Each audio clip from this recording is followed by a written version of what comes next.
I really didn't want to do this, but I am going to make these cookies again. Hey friends, I hope your week is off to a great start. Today I'm going to be making gourmet Oreos. Oreo cookies are one of my favorite snack foods, and I don't eat them all the time, but when I do, they look like this. I call it a quad stuff, and it's two double stuffed Oreos stuck together, and I like to dip this in milk. That's my Oreo preference, but what about you? Are you a cookies person or a cream person? Milk, no milk? Let me know in the comments down below. I do these Bon Appetit recipe tests every single Wednesday. If you like this one, be sure to give me a big thumbs up and click subscribe. Without any further ado, let's see how this goes. I'm starting by making the mold for the Oreos. This is the same silicone mold making kit that Claire used, so you just want to make sure that you have a food grade silicone mold. I experimented with a few different weights for the two different colors, and I found that 10 grams of each mixture worked well, so 20 grams total, and that allowed me to get 11 Oreo molds. You want to mix the two colors together until they're no longer streaky. Roll it into a ball, and then you're going to press it onto the Oreo. I found that using my palm to apply the silicone was actually a little bit too rough and ended up breaking the Oreo cookie underneath. So use your fingertips to spread the silicone over the top of the Oreo cookie and just gently press it down. Next, I'm just portioning out the dry ingredients into a sifter just to get everything evenly combined. Once mixed, you can just set this aside until later. So if you can't find the ingredients in your grocery store, just check on Amazon. All of these were available with Prime delivery. We need the brown butter at room temperature, so it's a good idea to do this step ahead of time, but you'll want to melt 2 sticks of butter in a saucepan over medium heat. You'll see that the butter melts and then it starts to kind of bubble and foam and sputter a little bit. It takes about 11 minutes total to get you to the brown color. You can then transfer that to a heat-proof bowl and either stir it over an ice bath, or you can just put this in the refrigerator for a little bit until it cools down to room temperature. Once the brown butter has cooled to room temperature, you can weigh out as much as you need, then combine it with the granulated and brown sugars, and then we're going to mix this in our stand mixer with the paddle attachment until it starts to get a little bit lighter and fluffier. Then you can add in the vanilla extract and continue to mix. So I mixed for about 4 minutes total until it was pretty light and fluffy. Then I added in the prepared dry mixture, and then you're going to beat this until it's fully incorporated. So for me, it took about 4 minutes, and it was still pretty dry looking. You can see from the dough it's very, very stiff.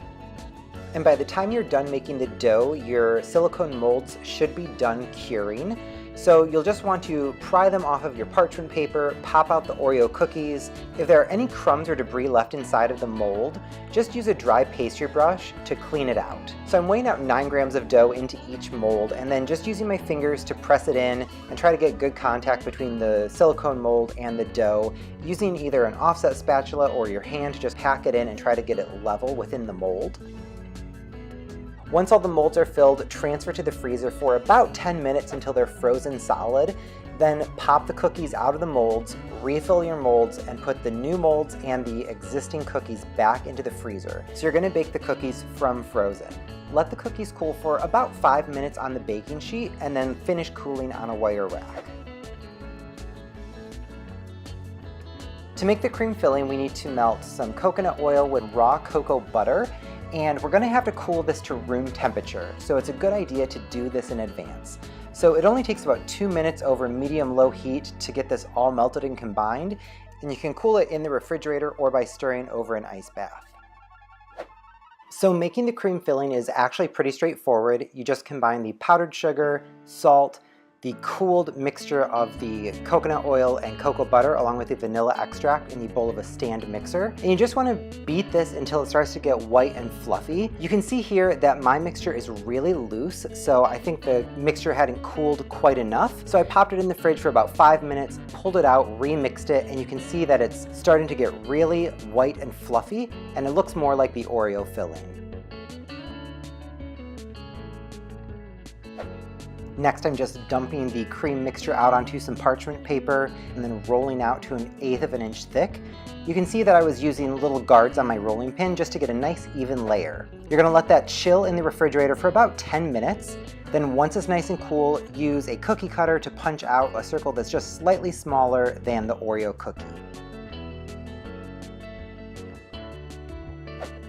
So the last step is just to assemble the cookies. Stack the cream circles on top of the bottoms of the Oreo cookies and then sandwich them together. Let the cream filling come up to room temperature for about 5 minutes before gently pressing the cookies together. So the Oreos are done, all in from start to finish. This was 4.5 hours, so a pretty time-consuming endeavor for 3 dozen cookies. The appearance is pretty good, so the homemade version versus the store-bought version. Color's a little bit darker. The profile view, homemade version is a little bit more bowed versus the very flat store-bought version. Let's see how they taste. The homemade version first. So the texture of the cookie is not right. It's a little bit crumbly, and it reminds me of the pastry crust from the salted caramel chocolate tart that I tested previously. It's a little bit dry, and it almost has this kind of like sandy feel, where it's a little bit gritty. The taste is good. It doesn't taste like an Oreo. The cream filling is spot on. It's got that little bit of sweetness, a little bit airy. So I like the filling, and then eating the real Oreo. A really good crunch. And then it starts to kind of melt away, but the cookie texture is so much firmer. It's night and day different. Hey guys, so it is the next day. I had trouble sleeping last night. I couldn't stop thinking about these Oreos. And so I've got my big container of round 1 Oreos from yesterday, and I guess today is gonna be round 2. So I ate a few more. I went back and rewatched the BA video a couple times, and I think I'm like 90% there, so I don't want to throw in the towel just yet. The opportunities that I have for today are getting the crispy cookie texture. The cookie part is a little crumbly. So these are more tender. Yeah. Yesterday I had a little bit of a dome on my cookies. Lastly, my cream filling yesterday, the flavor was right on. I think my texture may have been a bit dense after rewatching the BA video. So that's what I'm adjusting this go round. Let's get into it.